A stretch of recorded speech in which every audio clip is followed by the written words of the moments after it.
কিছু কিছু ব্যাপার আছে যেগুলোতে রোজা ভাঙে না, কিন্তু আমাদের মধ্যে ব্যাপক সংশয় তৈরি হয়, কনফিউশন তৈরি হয় যে আসলে কি রোজাটা ভাঙলো কিনা। সেগুলো কি আমরা এবার সেগুলো শুনবো। 3 নম্বর সাব পয়েন্টটা তো ক্লিয়ার যে কিছু কিছু কাজ আছে যেগুলো করলে আসলে রোজা ভাঙে না। Things or actions that don't invalidate the fast, এটা আপনার রোজা ভাঙবে না। সেগুলো কি? এক নম্বর হচ্ছে ভুল করে যদি কেউ খায়, যেটা আমাদের আগের পয়েন্টে আমি ক্লিয়ার করে দিয়েছি, অথবা জোর করে যদি কাউকে খাওয়ানো হয় তার রোজা ভাঙবে না, এটা আপনারা ইতিমধ্যে জেনেছেন। একটা হাদিস শুনে সহিহ বুখারী, রাসূল সাল্লাল্লাহু আলাইহি ওয়াসাল্লাম বলেছেন, মান নাসিয়া ওয়া হুয়া সাইম ফাআকালা আও শারিবা, রোজা অবস্থায় কেউ যদি ভুল করে খেয়ে ফেলে, ফালিউতিম্মা সাওমা, সেজন্য তার রোজা পূর্ণ করে। তার রোজা ভেঙে গেছে মনে করে সেজন্য খাওয়া শুরু না করে, সেজন্য রোজা পূর্ণ করে। কারণ ফাইন্নামা আতআমাহুল্লাহু ওয়া সাফা, কারণ আল্লাহই তাকে খাইয়েছে, আল্লাহই তাকে পান করিয়েছে। কিন্তু ভুল করে খেয়ে ফেলছেন, এটা তো আপনার হাতে ছিল না। তাহলে ভুল করে খেলে তার রোজা ভাঙবে না, কাজা কাফারা কিছুই লাগবে না, জাস্ট ইউ কন্টিনিউ ইউর সিয়াম। ওকে। 2 নাম্বার হচ্ছে এটা বিবাহিতদের জন্য, যেহেতু most of the audience are 18+, কোনো অসুবিধা নাই। আর ইসলামে কথাগুলো আসলে বাঁচতে হলে জানতে হবে। সেটা হচ্ছে আমরা শুনেছি যে বিবাহিতরা ফিজিক্যাল ইন্টারকোর্স যদি করে, দেহ থেকে সিমেন আউট হলে রোজা ভেঙে যায়, কিন্তু স্বাভাবিক মেলামেশাতে রোজা ভাঙে না। কিস করা, হাগ করা হাজবেন্ড ওয়াইফের মধ্যে, এই যে সখ্যতা, এই ব্যাপারগুলো যদি দিনের বেলায় ঘটে এতে রোজা ভাঙে না। ব্যাপারটা বুঝতে পেরেছেন না সবাই? দলিল শুনেন। আমাদের আয়েশা রাদিয়াল্লাহু তাআলা আনহা বলেন, কানা নবী সাল্লাল্লাহু আলাইহি ওয়াসাল্লাম ইয়াকাব্বিলু ওয়া হুয়া সাইম, রমাদানের রোজা অবস্থায় তিনি আমাদেরকে কিস করতেন, ওয়া ইউবাশিরু, আমাদেরকে হাগ করতেন, ওয়া হুয়া সাইম, রোজা অবস্থায়। এতে রোজার কোনো সমস্যা হতো না। তবে এটা রিকমেন্ডেড না। স্বামী স্ত্রীর একান্ত মেলামেশা দিনের বেলা রিকমেন্ডেড না, কারণ এটা থেকে সে সেক্সুয়ালি এক্সাইটমেন্টের দিকে চলে যেতে পারে। ফলে ভুল করে সে এমন কাজ করে ফেলতে পারে যেটাতে তার রোজাটাই ভেঙে যাবে। আর ইচ্ছা করে রোজা ভাঙলে কি করতে হয়? কাজাও কাফারাও, খবর আছে না? সেজন্য এটা খেয়াল রাখতে হবে। 3 নাম্বার, এটাকে আরবিতে বলে আল ইহতিলাম, ওয়েট ড্রিম, বাংলায় বলে স্বপ্ন দোষ। ঘুমের মধ্যে এমন কিছু দেখলেন ফলে আপনার সিমেন আউট হলো, আপনার রোজা ভাঙবে না। কারণ এটা কি ইচ্ছা করে করছেন আপনি? এটা কার হাতে? আল্লাহর হাতে। এতে রোজা ভাঙে না। শুধু আপনি ঘুম থেকে উঠে ফরজ গোসলটা করে নিলেই হবে। প্রিয় ভাইরা, মুসলিম কমিউনিটির ভাইরা, কথা কি বুঝতে পারতেছেন? আচ্ছা। 4 নাম্বার হচ্ছে ব্লাড টেস্ট। অনেকে বলে যে হুজুর ব্লাড টেস্ট করা যাবে কিনা রমাদানে? ব্লাড টেস্ট করা যাবে। ব্লাড টেস্ট করলে রোজা ভাঙে না। এটা খুবই জরুরি একটা মাসালা, প্রায় আমাদের লাগে। 1-2 সিরিঞ্জ ব্লাড নিলে ভাঙে না। তবে যদি অনেক বেশি অ্যামাউন্টের ব্লাড নেয়, এতে যদি আপনি ক্লান্ত হয়ে পড়েন, সেক্ষেত্রে আপনি রোজা ভাঙতে পারবেন, পরে কাজা করলে হবে। 5 নাম্বার হচ্ছে অনিচ্ছাকৃত বমি। এটা আমি আগেও ক্লিয়ার করেছি যে ইচ্ছাকৃত বমি করলে রোজা ভাঙে, কিন্তু অনিচ্ছাকৃত যদি বমি চলে আসছে, ভমিটিং হচ্ছে, আমার রোজা ভাঙবে না। 6 নম্বরে নোজ ব্লিডিং, নাক দিয়ে অনেকে রক্ত পড়ে না, নাক দিয়ে রক্ত ঝরলে মানুষের রোজা ভাঙে না, আনলেস যদি অনেক বেশি অ্যামাউন্টের হয়, আপনি ক্লান্ত হয়ে পড়েন, তখন তো আপনি রোজা ভাঙতে পারবেন। 7 নাম্বার, রোজা রেখে দাঁত ফেলতে পারবো কিনা? জি, রোজা রেখে আপনি আপনার দাঁতকে রিমুভ করতে পারবেন, খুব বেশি যাতে রক্ত বের না হয় সেটা আপনি খেয়াল রাখবেন। দাঁত ফেললে যে রক্ত বের হয় এতে রোজা ভাঙে না। 8 নম্বর পয়েন্টটা খুবই গুরুত্বপূর্ণ, এটা খেয়াল করে শুনতে হবে। কান দুইটা খরগোশের কানের মতো খাড়া করে শুনেন, খুব মনোযোগ দিয়ে। 8 নম্বরটা হচ্ছে ইনজেকশন। রোজা রেখে ইনজেকশন দেয়া যাবে কিনা? কিছু কিছু ইনজেকশন দেয়া যাবে, কিছু কিছু দেয়া যাবে না। কোনগুলো দেয়া যাবে না? এনার্জেটিক ইনজেকশন দেয়া যাবে না। যে ইনজেকশনে ফুড সাপ্লিমেন্টারি আছে, যেটার মধ্যে নিউট্রিশন ভ্যালু আছে, এই ইনজেকশনগুলো দেওয়া যাবে না। এমনও ইনজেকশন আছে যেটা দিলে 7 দিন আপনার আর খাওয়া লাগবে না, একেবারে তরতাজা। এরকম ইনজেকশন দেওয়া যাবে? তো আপনি সিস্টেম করে খাইলেন কেমন যেন, তাই না? আপনি অন্য ওয়েতে দেহে এনার্জি ইনপুট করলেন, এটা করলে রোজা ভেঙে যাবে। তাহলে food supplementary injection, nutrition value আছে এরকম injection, energetic injection, energy boost up করে এরকম ইনজেকশন দিলে রোজা ভেঙে যায়, এগুলো দেওয়া যাবে না।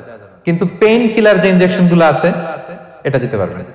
পেইন কিলার ইনজেকশন দিতে পারবেন, অ্যান্টিবায়োটিক ইনজেকশন দিতে পারবেন, অ্যানেস্থেটিক ইনজেকশন দিতে পারবেন, এই জাতীয় মেডিকেশন ইনজেকশন গুলো দিতে পারবেন। কোভিড এর যে ইনজেকশন এগুলো আপনি দিতে পারবেন, এগুলোতে রোজা ভাঙে না, কারণ এগুলোতে আপনার স্টোমাকে কিছু পৌঁছেও না, আপনাকে শক্তিবর্ধক কিছু দেহে প্রবেশও করাচ্ছে না, আপনার এনার্জিও বাড়ে না। আপনার এনার্জি বাড়ে না, আপনার নিউট্রিশন ভ্যালু অ্যাড হয় না, আপনার স্টোমাকে কিছু পৌঁছে না, এই জাতীয় সব ইনজেকশন দেওয়া যায়। ইনজেকশনের পয়েন্টটা ক্লিয়ার? 9 নম্বরে কিছু কমন ব্যাপার আছে। এই কমন জিনিসগুলো আমাদের মনের মধ্যে প্রায় প্রশ্ন জাগে যে এগুলো করা যাবে কি যাবে না, এগুলো ক্লিয়ার করি। এর মধ্যে 1 নম্বর হচ্ছে টুথপেস্ট। রোজা রেখে টুথপেস্ট দিয়ে ব্রাশ করা যাবে কিনা, বলেন যাবে কি যাবে না? যাবে, কে কে হাত তুলুন তো দেখি। হ্যাঁ, মাত্র 1 জন, 2 জন, 3 জন, 4 জন, 5 জন, 6 জন, দল ভারী হচ্ছে আস্তে আস্তে।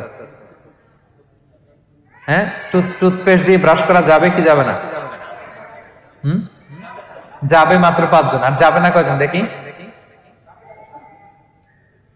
যাবে না, অনেকে যাবে না। অনেকে হাত তুলে না, ভাবছে কোন জায়গায় হাত তুলে কোন বিপদে পড়ি। চুপচাপ দেখি যে কোনটা জিতে। যাবে না? যাবে না, দল ভারী না? যাবে? এই সুন্দর বলছে, যাবে, কিন্তু না করাই ভালো। হ্যাঁ, যাবে। টুথপেস্ট দিয়ে ব্রাশ করলে রোজা ভাঙে না, তবে যদি খুব স্ট্রং টুথপেস্ট হয় এগুলো ব্যবহার না করা ভালো। দিনের বেলায় মেসওয়াক করা ভালো। হ্যাঁ, মেসওয়াক করলে ওইটা সবচেয়ে সেফ। তবে যদি আপনি টুথপেস্ট দিয়ে ব্রাশ করেন আপনার রোজা ভাঙবে না ইনশাআল্লাহ। কেউ কেউ মাকরু বলেছেন, কিন্তু আপনার রোজা ভাঙবে না। মাউথ ওয়াশ সেম, যাবে, কিন্তু রেকমেন্ডেড না। হ্যাঁ, গার্গল করতে গেলে আবার ভিতরে চলে যাবে। সিম্পলি কুলি করা যাবে, কিন্তু আপনার রোজা ভাঙবে না। কিন্তু দিনের বেলায় আমরা টুথপেস্ট, মাউথ ওয়াশ এগুলো ইউজ না করে কোনটা সাজেস্ট করি? কোনটা? মেসওয়াক করেন তো আপনারা? রাসূল সাল্লাল্লাহু আলাইহি ওয়াসাল্লাম বলেছেন, আমার উম্মতের জন্য যদি কষ্ট না হয়ে যেত আমি প্রত্যেক নামাজের আগে মেসওয়াক করা ফরজ করে দিয়ে যেতাম। কষ্ট হয়ে যাবে, পকেট নিয়ে নিয়ে মেসওয়াক ঘুরতে হবে। এবং রাসূল সাল্লাল্লাহু আলাইহি ওয়াসাল্লাম মৃত্যুর আগে ওনার হাতে যে জিনিসটা রেখে উনি শেষ নিঃশ্বাস ত্যাগ করেছেন সেটা হচ্ছে মেসওয়াক। উনি অত্যন্ত অসুস্থ, প্রচন্ড জ্বরে কাতরাচ্ছেন। তখন দেখলেন যে ওনার শ্যালক আব্দুর রহমান রাদিয়াল্লাহু তাআলা আনহু উনি মেসওয়াক করতেছেন, তো উনি ফেল করে তাকায় আছেন, বলতে পারতেছেন না আমাকে দাও। আম্মা জান আয়েশা বুঝতে পারলেন যে রাসূল মনে হয় চাচ্ছেন, তো উনি এটা নিয়ে এসে নিজে চাবালেন। রাসূল ইসলাম চাবায় যে নরম করবেন এই শক্তিটাও গায়ে নাই। আম্মা জান নিজে চাবিয়ে রাসূল ইসলামের হাতে দিলেন, রাসূল ইসলাম মেসওয়াক করলেন। এই মেসওয়াক করার কিছুক্ষণ পরে তিনি ইন্তেকাল করলেন। আরবাউন মিন সুনানিল মুরসালিন, 4টা সুন্নাত, এটা সব নবীদের মধ্যে ছিল। এর মধ্যে একটা হচ্ছে আসওয়াক, মেসওয়াক। মেসওয়াক করবেন তো আপনারা? আচ্ছা। এরপর রোজা রেখে আতর দেয়া যাবে, কোনো সমস্যা নাই। পারফিউম দেয়া যাবে, সমস্যা নেই। আই ড্রপ দেয়া যাবে, চোখে ড্রপ দেয়া যাবে, আইলাইনার দেয়া যাবে, কাজল দেয়া যাবে, এগুলোতে রোজা ভাঙে না। এরপরে ডায়াবেটিক পেশেন্ট যারা আছে তারা ইনসুলিন দিতে পারবেন, এত রোজা ভাঙে না। এটা আমাদের লাগে না, আমাদের অনেক মুরব্বীদের দিতে হয়, আমাদের আব্বা আম্মাদের। তো এটা আপনারা জেনে গেলেন, ইনসুলিন দিলে রোজা ভাঙে না। এরপরে 10 নম্বর খুব মজার একটা পয়েন্ট, খাবারের যদি লবণ চেক করা হয় এতে রোজা ভাঙে না। তবে ঘরে আপনারা এটা ট্রাই করবেন না, এটা রেকমেন্ডেড না। এটা কখন রেকমেন্ডেড? এটা বড় শেফদের জন্য। লেটস সে রমাদানে 1000 লোকে বিরিয়ানি করা হবে, আল্লাহর বান্দারা রোজাদাররা খাবে, এটা লবণ বেশি হলে খাইতে পারবে? পারবে না। এজন্য যিনি শেফ, প্রধান বাবুর্চি, উনি লবণটা ট্রাই করতে পারবেন, করে সাথে সাথে কুলি করে ফেলবেন, ভিতরে তো কিছু গেল না, এতে রোজা ভাঙে না। তাই বলে প্রতিদিন ঘরের রান্নাতে আবার এটা করতে যায় না। ঘরে 2 জন, আপনি আপনার হাজবেন্ড ওয়াইফ টোনাটুনি একটা হইলেই হইলো, কি বলেন? লবণ বেশি হবে কম হবে, কিন্তু বড় প্রোগ্রাম, অনেক রোজাদাররা একসাথে ইফতারি করবে, এটা তো লবণাক্ত হইলে খাওয়া যাবে না। তো সেক্ষেত্রে শেফ যদি জাস্ট জিব্বা দিয়ে লবণটা একটু ট্রাই করে নেয় যে অ্যাড করতে হবে না, ঠিক আছে, সাথে সাথে কুলি করে ফেলে, রোজা ভাঙবে না। দলিল কি? দলিল হচ্ছে কাঁচা ডালের মেসওয়াক। রাসূল সাল্লাল্লাহু আলাইহি ওয়াসাল্লাম কাঁচা ডালের জাইতুনের মেসওয়াক দিয়ে তিনি সেওয়াক দিয়ে মেসওয়াক করতেন। তো কাঁচা জাইতুনের আপনারা মেসওয়াক করছেন, এটা কিন্তু অনেক লবণাক্ত, সল্টি, এটার মধ্যে একটা ঝাঁঝালো ভাব আছে। তো এটা আপনার জিহ্বায় লাগলে কি রোজা ভেঙে যায়? ভাঙে না। এবং আপনি যদি সমুদ্র অঞ্চলে সফর করেন, সমুদ্রে লেটস সে 1 মাসের, আমাদের এই যে বাংলাদেশে তো এখন এই কি বলে প্রায় 7 লক্ষ টাকা করে দিছে আমাদের হাজিদের জন্য, হজ করতে হলে প্রায় 7 লক্ষ টাকা লাগবে। তো এরকম ঘোষণাও দেখলাম যে নেক্সট ইয়ার থেকে সমুদ্র পথে যাওয়া যাবে কম খরচে। তো কেউ যদি এমন হয় সমুদ্রের সফরে দীর্ঘ সময়, আপনি ওযু করবেন কি দিয়ে? সাগরের পানি দিয়ে। তো সাগরের পানি কেমন? সাগরের পানি দিয়ে আপনার কুলি করতে হবে না? মাছ মাজা করবেন না? তো আপনার কি রমজানে যদি কুলি করেন আপনার রোজা ভেঙে যাবে? না, ভাঙবে না।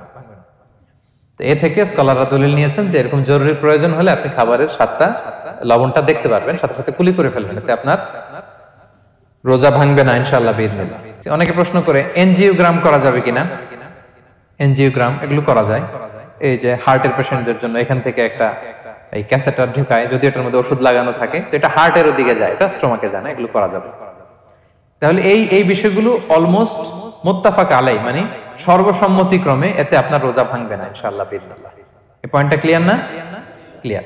এবার কিছু ডিসপিউটেড মাসআলা আছে, মানে যেগুলোর ব্যাপারে ইখতিলাফ আছে, কোন কোন স্কলারদের মধ্যে ভাঙবে ভাঙবে না, এটা আমি একটু ক্লিয়ার করি। এর মধ্যে এক নম্বর হচ্ছে ইনহেলার। অ্যাজমার পেশেন্ট যারা আছে, অ্যাজমা অনেকের দেয়া লাগে না ইনহেলার। ইনহেলার যদি পাফার ইনহেলার হয়, পাফার ইনহেলার যেটা দিয়ে শুধু বাতাস যায়, অক্সিজেন যায়, এটা রোজা ভাঙে না। এটা কি করে না? রোজা ভাঙে না। পাফার ইনহেলার যেটাতে অক্সিজেন পাস করে, রোজা ভাঙবে না। কিন্তু যদি ভ্যাপোরাইজেশন হয়, অথবা একটা আছে DPI, dry powder inhaler, punch করলে একটা পাউডার সহ ভিতরে যায়, অ্যাজমাটা কমায় দেয়, ওই পাউডার দিয়ে করলে কিন্তু রোজা ভেঙে যাবে। ভ্যাপোরাইজেশন হলে বা ডিপিআই ইনহেলার হলে আপনার রোজা ভেঙে যাবে। ইনহেলার ক্লিয়ার তো সবার কাছে? আচ্ছা, এরপরে যাই সামনে। সাপোসিটরি বুঝেন তো না? ডুশ বলে, প্রচন্ড জ্বর কমে না, তখন ডাক্তার বলে যে পায়ু পথে, অ্যানাল পিল বলে এগুলাকে, পায়ু পথে এটাকে ইনপুট দিতে হয়। এই সাপোসিটরি এটা একটা ডিসপিউটেড মাসালা। হানাফি স্কুল অফ থটে রোজা ভেঙে যায়। আমরা যেহেতু বেশিরভাগ হানাফি স্কুল ফলো করি, হানাফি মাযহাব, তো আমরা এটাই সাজেস্ট করি সাপোসিটরি না দেওয়া। তবে অন্যান্য স্কলারদের মতে রোজা ভাঙবে না, বিশেষ করে ইবনে তাইমিয়া আলাইহি রাহমার মতে রোজা ভাঙবে না। এখানে প্রসঙ্গ যেটা হচ্ছে, সাপোসিটরি সাধারণত দিতে হয় ইমার্জেন্সি পিরিয়ডে। কি বলেন? জ্বর আর কমে না, কঠিন অবস্থা, তো ওই অবস্থায় তো রোজা এমনি ভাঙা যায়। প্রচন্ড অসুস্থ হলে ভাঙা যায় না রোজা? ভাঙা যায়। তো আপনি রোজা ভাঙবেন, পরে কাজা করে ফেলবেন, সাপোসিটরি দিবেন, অসুবিধা নেই। আচ্ছা, এয়ার ড্রপ, কানের যে ড্রপ আছে, এটার মডার্ন স্কলারদের মতে, যে ফিক একাডেমি গুলো আছে, এদের মতে রোজা ভাঙবে না, কিন্তু হানাফি স্কলারদের মতে রোজা ভেঙে যাবে। তো আমরা সাজেস্ট করি এটা আপনি না দেন, আগে পরে দেন। 3 নাম্বার, হার্টের পেশেন্টদের একটা ওষুধ দিতে হয়, এটাকে নাইট্রোগ্লিসারিন ট্যাবলেট বলে, জিহ্বার নিচে দেয়, দেওয়ার সাথে সাথে বডি এটা অ্যাবজর্ব করে ফেলে, ওষুধটা থাকে না জিহ্বার নিচে। জিহ্বার নিচে এটাকে প্লেস করলে সাথে সাথে এটা বডি অ্যাবজর্ব করে, এখানে আবার পাম্প শুরু হয়ে যায়। তো হার্ট অ্যাটাক করলে এটা দেয়। আধুনিক যে ফিক একাডেমি গুলো আছে তাদের মতে রোজা ভাঙবে না, কিন্তু হানাফি স্কুল অফ থটে তাদের মতে যেহেতু সম্ভাবনা আছে কিছু চলে যেতে পারে, যদিও যায় না, হানাফি মাযহাব হচ্ছে খুব ইহতিয়াত অবলম্বন করে, অত্যন্ত বেশি সাবধানতা অবলম্বন করে। কিন্তু মডার্ন ফিক একাডেমি গুলো তাদের মতে হার্ট পেশেন্টদের জন্য নাইট্রোগ্লিসারিন ট্যাবলেট যদি জিহ্বার নিচে রাখেন রোজা ভাঙবে না। হিজামা, কাপিং, হিজামা চিনেন তো? হ্যাঁ, হিজামা করছেন কেউ এখানে? আপনি করছেন, আর কেউ? অনেকে করছে দেখি মাশাআল্লাহ। এটা এখন অনেক পপুলার হচ্ছে, রাসূল সাল্লাল্লাহু আলাইহি ওয়াসাল্লাম কিন্তু করতেন। এখন দেখবেন যে অনেক বড় বড় সেলিব্রিটিরা, অ্যাথলেটরাও করে। এরকম কাপিং এর টিউব আছে, পিঠে একটু কেটে ওটাকে লাগায় দেয়, আস্তে করে এই রক্তগুলো বের করে ফেলে, ব্যথা ট্যাথা, পেইন টেন এগুলো কমে যায়। এখন কিন্তু এটার অনেক প্রচলন পেয়েছে।